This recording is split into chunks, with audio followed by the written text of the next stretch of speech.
Women Innovators. Interviews with women with big messages and big missions, sharing their stories to inspire you to live your passion and step up to make the world a better place. Here's your host, Tami Patzer. Hi, this is Tami Patzer, and I'm really happy to introduce you to today's guest, Doria Musaga. Doria is originally from the Cameroons in West Africa. She completed her primary and secondary education and diploma nursing program there before coming to the United States of America. Here, she continued her nursing education at the University of Alabama in Birmingham. Nursing was not Doria's career of choice. She really wanted to be a journalist, but her father wouldn't have any of that.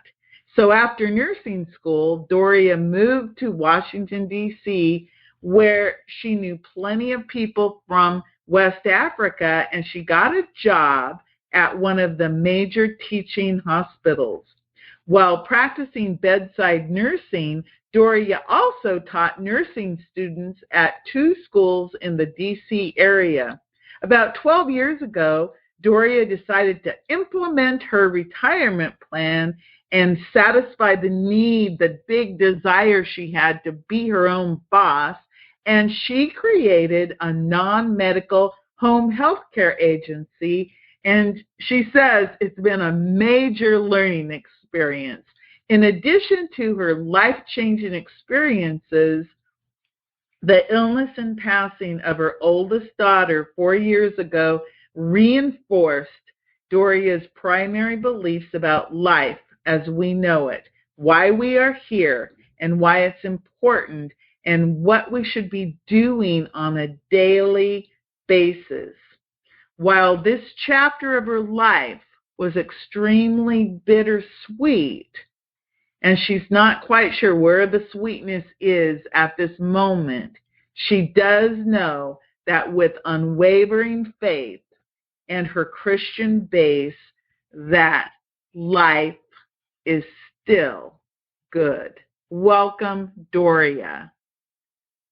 Thank you, Tami. Oh my gosh, it's an absolute pleasure to be here this morning and talking to you, getting the word out about who I am, what I want to do, how I want to make an impression on the world, and what I would like to leave behind as a legacy when I'm no longer here. As you've just said, I have been a nurse, it seems like for all of my life. It's been so long, I can't remember when I wasn't a nurse.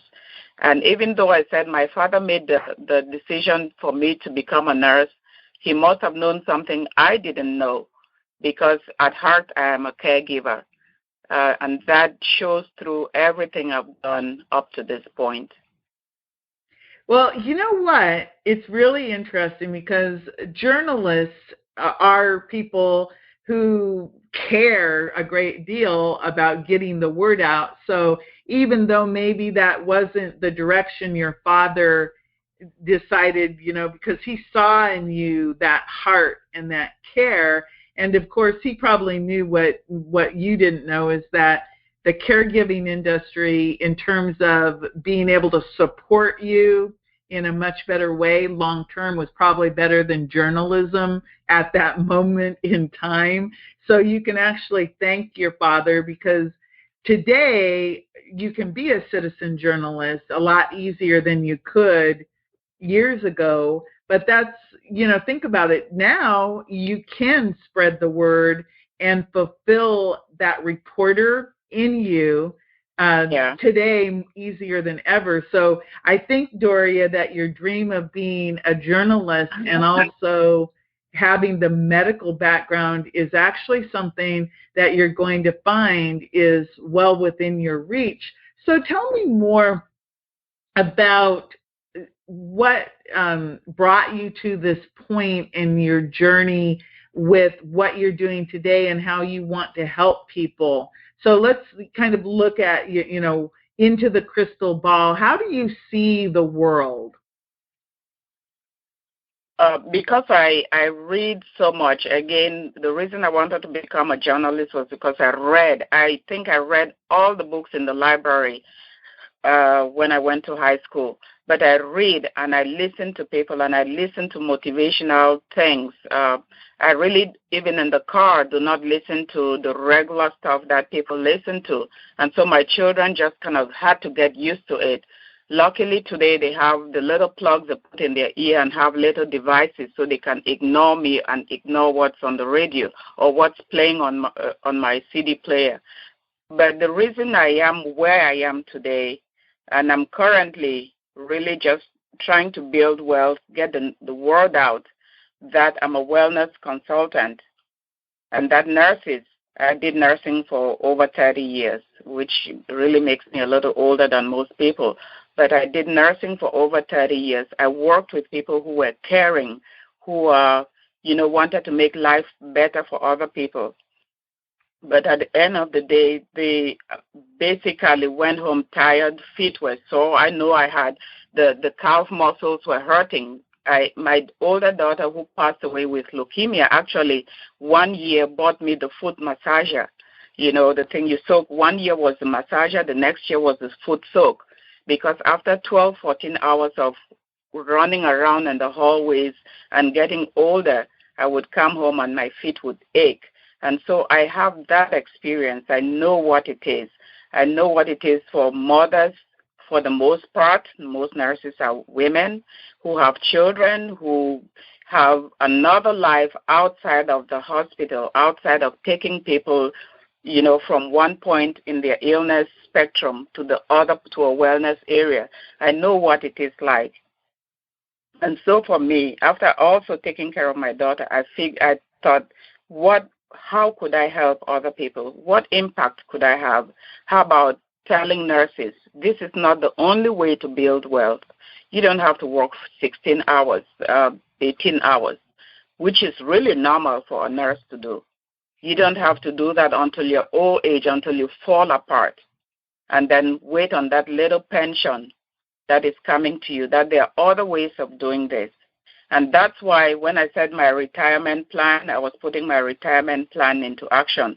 I looked at 10 years down the road, and I said, I don't know if I want to still be doing this same thing, when I'm really incapacitated, not able to do it anymore, but push myself to do it. So I started my home care agency, taking care of seniors in their homes. And like I said, that was an experience because a lot of the clients that I saw, I did the home visits where I would send the nursing assistants to go help people in their homes. And a lot of the stories I heard from seniors, oh my gosh, they were not good stories. They were not good stories. And I thought, oh, wow, is this what I'm going to be looking at when I'm 70, 80 years old? I would go in the nursing homes where I would go to see clients. I'd go into assisted living facilities, and it wasn't a pleasant experience at all.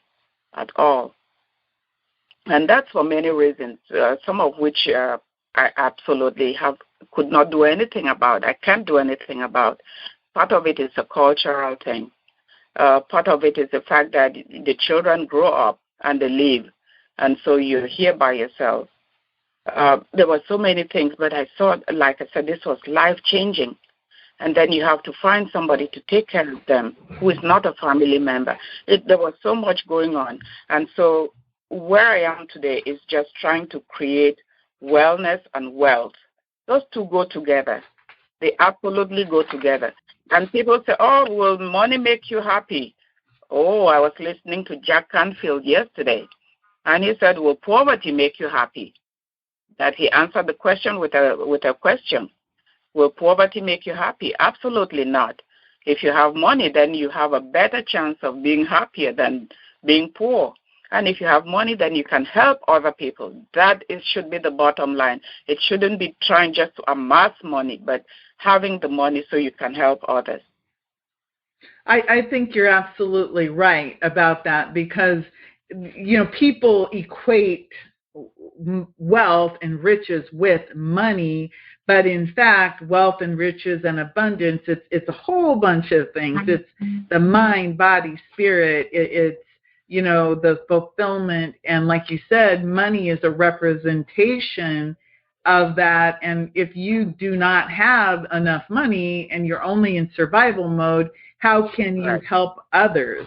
So you're really on target on that. So tell me more about the business that you're creating today. There are two sides to this business. Again, the first one is the wellness side. So because I'm no longer in the hospital. When my daughter got sick, I took 2 years off.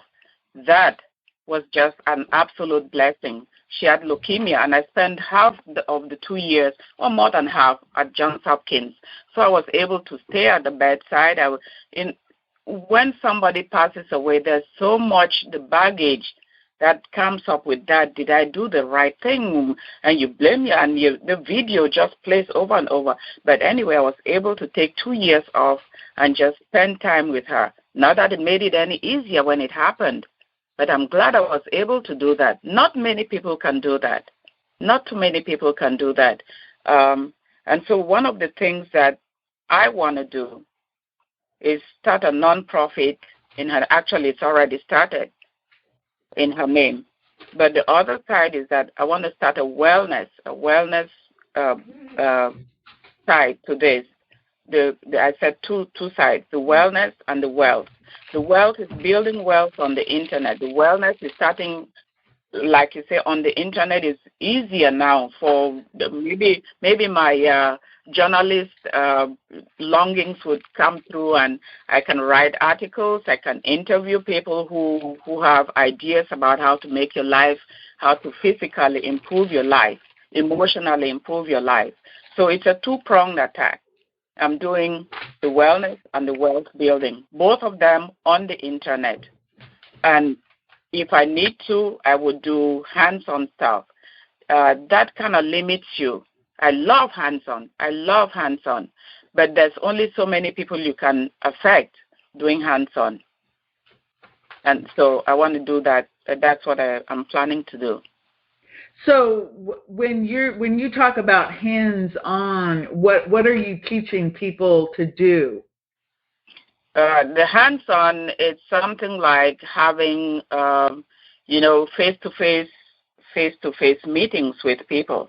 The caregivers, for instance, that I want to impact, I want to show them. First of all, we start from the nursing assistants. Show them what it is. While I was a home caregiver, when I owned my agency, I actually had a little room where I would show them, this is what you do. You are from a different culture. And if you haven't had the experience, and most people do not until they get put in that situation where you had a older member of your family need help, you find out that most of the people who come out to take care of them are from a foreign country, mostly because it's not a high-paying job.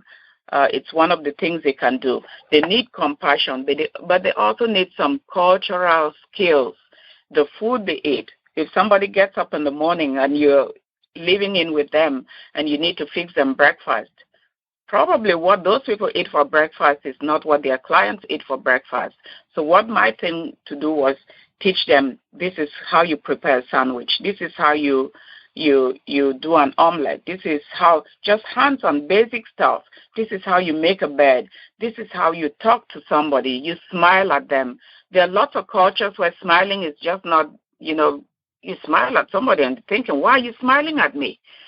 So it's like, what's wrong with you?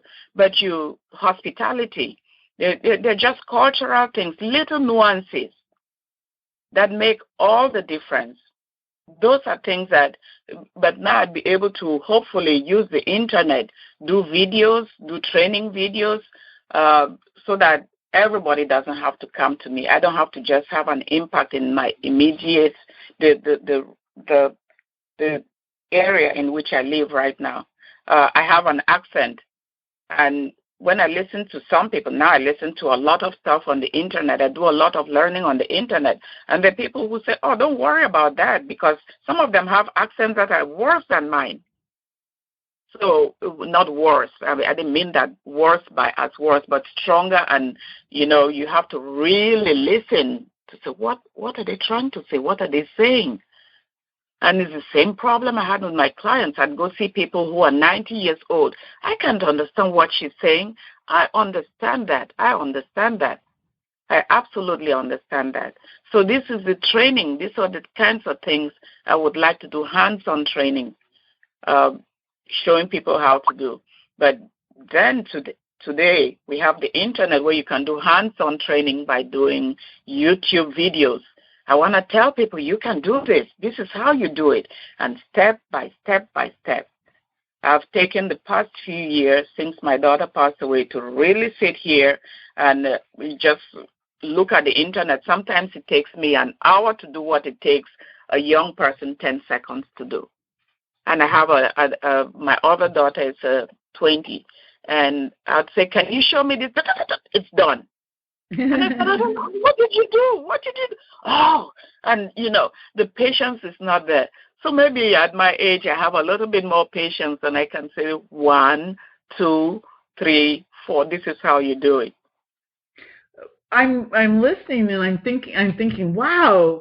You basically, so you're going to teach people how to have what they would call a good bedside manner. Yes. So that when you go in and you're a caregiver for someone, you can develop rapport with them and Yes.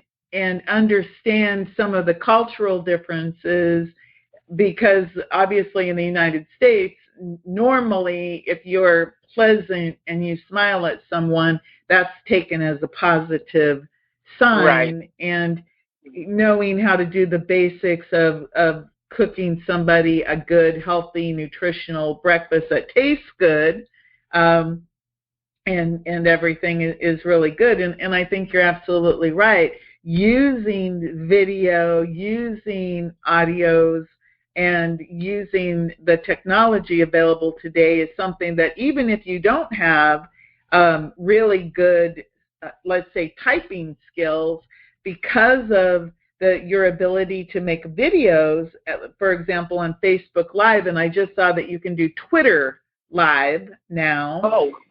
I just saw that today. You are able to convey little short trainings to people, and they can consume the training in the time that they have. And like what you just said, I could see that you could develop a whole program like how to, you mentioned how to make an omelet. Well, right there's a video, or how to do whatever, that hands-on training. And again, you mentioned the accent. The thing about accents is you have to be you. And if you have really good content, you can record your content, then you can always get it transcribed. Right. And if it's in English, then people can read it while watching you, so they could see what you're doing. And it's something that's just really, really amazing. So, wow, Doria, I think that is really cool. And another thing that you brought up that I think is really important, nurses and caregivers often, they're on their feet all day. They work, like you said, 12, 18 hours a day. They may not get a lot of appreciation. The wages aren't always very high. Talk a little bit more about how you see that you could help nurses or caregivers see the opportunities online, that they could be making money from an online presence. I think the first thing there would be to convince them that is possible, especially when they get somewhere like at my age, which is middle age, convincing them that this is a possibility. This is something you can do. So that mind shift has to take place. And that is something that I'm still working on. Most people just want to go in, clock in, do that work, and don't see beyond that. So that is still a work in progress. But the other thing is letting each of them know they have skills that they could leverage to make them money. Just working in the hospital, everybody has a different gift. Everybody has a gift which they could use. And most of this stuff on the internet, most of the things on the internet really are skills that are learnable by most people, really. If I can do it, they can do it. And so what I would have to do is make it so easy and maybe go out and say step by step, and show them and let them have some success in a simple thing and see what happens. And then they would say, oh, I guess I could do that myself. Maybe that's where the mind shift would come in. But they all have gifts. There are nurses who are good at one thing. There are nurses who are good at taking care of people who've broken bones. There are nurses who are good at, writing. There are actually nurses who can write. Very good, write something and somebody looks at it and says, oh, this is how I take care of this. Writing discharge orders, writing this. Right? So many facets of medical care. And most people do not know it, but the nurse is really the backbone of a hospital. If you've ever been sick and gone into the hospital and spent the night, the nurses are the backbone of any hospital. It may not make the most money, but they are. So we have to convince them, your knowledge, if you have a good nurse in the hospital, you have it made. You have it made. Because they're the ones who are with you 8 hours a day, 12 hours a day. They see any changes, and they can call the doctor who is not there at the bedside. They make sure you get the right medications. They make sure you get the meals that are right for you. They make sure that the medication is working for you. There's so much that the nurse. So these are all skills, and they don't realize that these are skills that they could use outside of that. They don't realize that this really, I'm doing something that not everybody can do. In addition to the compassion.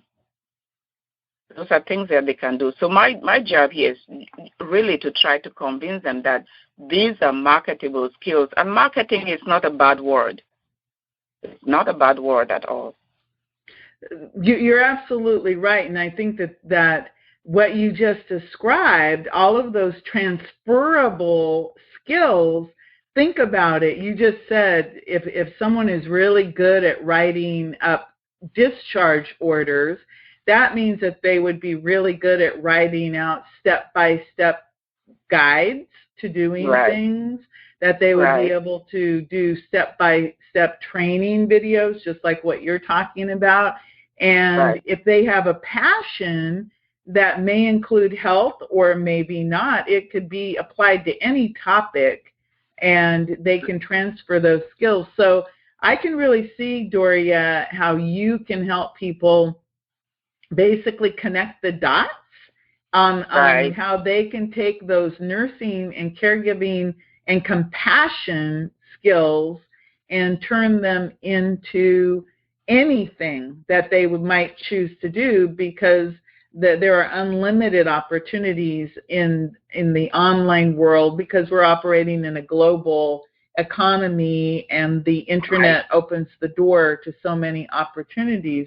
So tell me, Doria, where can we find out more about you and your services?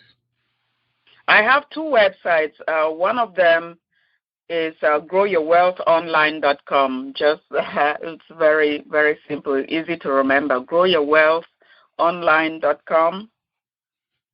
And my Optimum Health, Optimum Health club.com. optimumhealthclub.com. Okay, great.